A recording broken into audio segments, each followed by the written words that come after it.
punters, how you going, alright? Well, you might have noticed that we're not in my lounge room. Yes, I've been out and about doing a bit of trophy hunting, trying to hunt for our next interview subject. And I found her. Her name is Jasmina Brankovich. And she's got quite a few specs here, so I'll just read them out so I don't get them wrong. She's a business development manager, consultant, activist and writer.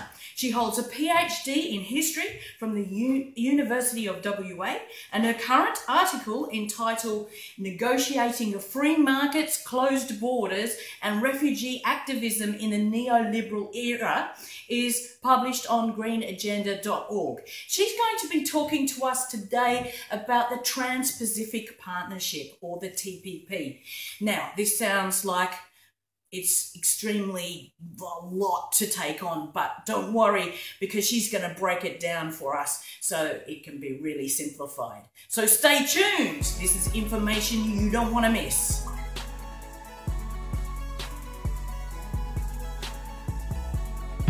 Right now, big banking, software, pharmaceutical, and tobacco corporations are lobbying governments from 12 countries to negotiate the dirtiest deal you've never heard of. There's a reason you haven't heard of the TPP, or Trans-Pacific Partnership. There are some major corporations and government officials that don't want you to know what's in the deal. For one, our food safety standards, environmental protections, and local labor laws could all be threatened under the TPP. We could all be forced to pay significantly more for the medicines we need, and you could be fined or even sent to jail for downloading copyrighted content on the internet. How will they know if you do it? Because your internet service providers could be required to watch your online activity. But that's not even the scariest part. The TPP gives corporations the power to sue our government in secret foreign tribunals over any law or regulation they claim affects their expected future profits. Don't believe it? It's already happening. Recently, after Canada said U.S. big pharma corporation Eli Lilly's drug price-raising patents were not legit, the firm sued the Canadian taxpayers for a staggering $500 million. And now billions of dollars are being demanded from Germany after it decided to phase out nuclear power following the Fukushima disaster and improve environmental standards for coal-fired electric plants. Philip Morris and Chevron are in on the game too, raiding taxpayer dollars and trying to reverse crucial policies we all rely on. So your work for the...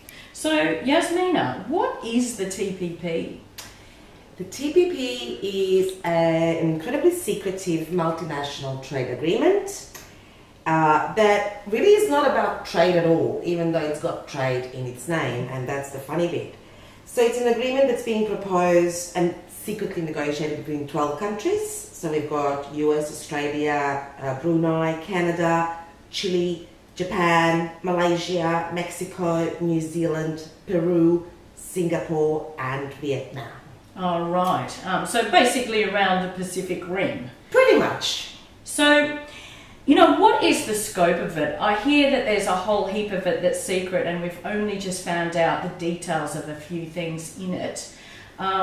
So what have you been able to find out about the scope of it? Well, fortunately, we have WikiLeaks who have leaked it, and that's actually the only way there's any public knowledge about it. Not even parliaments know what's in the TPP just yet. Parliaments have to ratify it once the agreement has actually been signed. So basically what we have at the moment is Attorney General George Brand is negotiating things in secret. What is in it? It's like I said, it's not actually about trade at all. It's about intellectual property, most of all. And this is what I think people need to understand. That what we know is that there's leaked draft texts of the agreement which show that the way in which intellectual property and copyright is being reconceptualized is going to have severe implications. The scope is fairly comprehensive. We've got things like job offshoring to low-wage countries.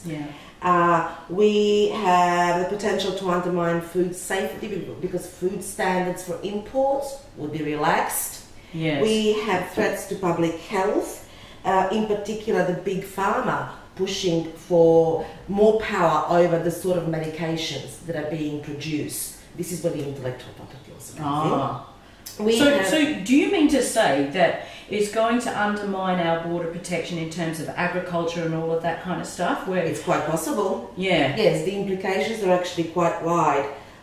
The curtailing of the internet freedom, the ISPs, internet service providers, would actually be asked to monitor people's usage. And of all things, we have actually financial deregulation. Now, we all know what happened with the global financial crisis, which was pretty much caused by risky financial products, the subprime mortgages in the United States. What the agreement proposes is that there would be prohibit bans on risky financial products. So it's really quite interesting that we've had this experience in 2008 and the repercussions of that are still with us. Yeah. And yet here we have governments have bailed out banks by the trillions of dollars, and here we have basically a proposal which seeks to pretty much relax the sort of regulation that is currently in place that protects people from risky financial practices. Right. Okay. So it's going to sort of undermine our regulations in Australia. Yes, and it's going to put the authority or the decision-making process back onto, say, corporations rather than governments? Pretty much. Corporations will have the status equivalent to the nation state. And I think that the most contentious part of the TPP is investor-to-state dispute settlement, or ISDS. And so what that means is that corporations have the power to sue governments in front of independent arbitrary tribunals that we kind of don't really know what that means. If the governments have laws which somehow negatively affect the profit-making capacity of these corporations. So I'll give you an example. Philip Morris. Yeah. I don't know if you know Big Tobacco. Yes. Big Tobacco. Philip Morris has taken Australian government to court. Yeah. Now, Philip Morris, we don't actually at the moment have these independent courts outside of the nation states, but that is actually going to happen if the TPP is passed. So for what Philip Morris did is really quite interesting. So Philip Morris is actually an American company.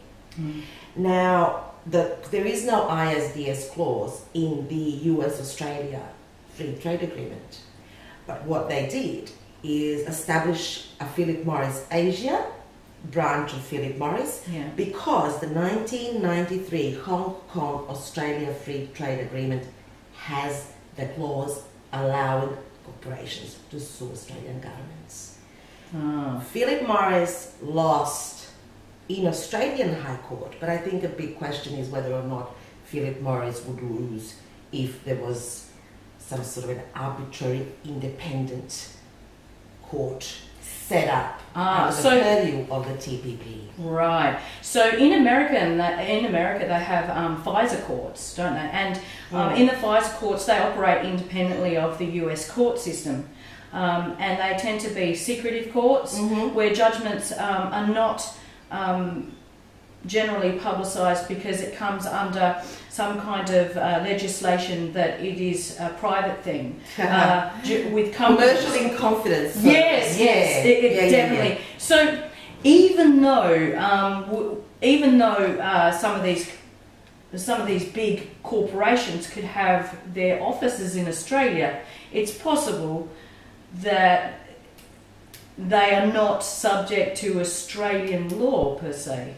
It is possible that they're not subject to Australian law, so it's basically like a TPP is a law unto itself. Right. Now, I think there's 29 chapters, and I should have done some more research on this. I'm not sure whether everything has been leaked, but the most important one with those wide implications is the chapter on intellectual property, which is on the WikiLeaks website. Right. And yeah, thanks to WikiLeaks, we actually know what's in it. So, Philip Morris perceived that the plain packaging legislation, which was passed by the Australian government, would negatively affect its profits because people are kind of apparently the impact of that legislation is to stop people from smoking. So that's why Philip Morris took Australian government to court. I'm not really sure, to be honest, that it's over yet, because the High Court has ruled in favour of the government. But what's next is anyone's guess. So is it subject to appeal, or is there appeal on it? Not that I've heard. No. Oh, right. No, Okay. no. WikiLeaks had a role in exposing these secret parts of this agreement. What's your take on that? Is there any buzz around the community that there was a particular whistleblower or anything? Because it seems to me that when there's a secret this big, it seems to be up to whistleblowers to be able to uncover the shenanigans. Well, of course, no one really knows who uncovered it. Yeah. We don't know the identity of the hackers in WikiLeaks. The only person, the face of WikiLeaks, is Julian Assange. Yeah. And I actually do have a lot of different problems with Julian Assange. But when you go to the website, you'll see that there is this anonymous person behind, some sort of rather funky name, and we don't know who that is. This is just simply, the cables is just simply published on the website. So probably the most wanted man or woman in the world at the moment. Well, yeah, and that's the fun part. I think hacking is such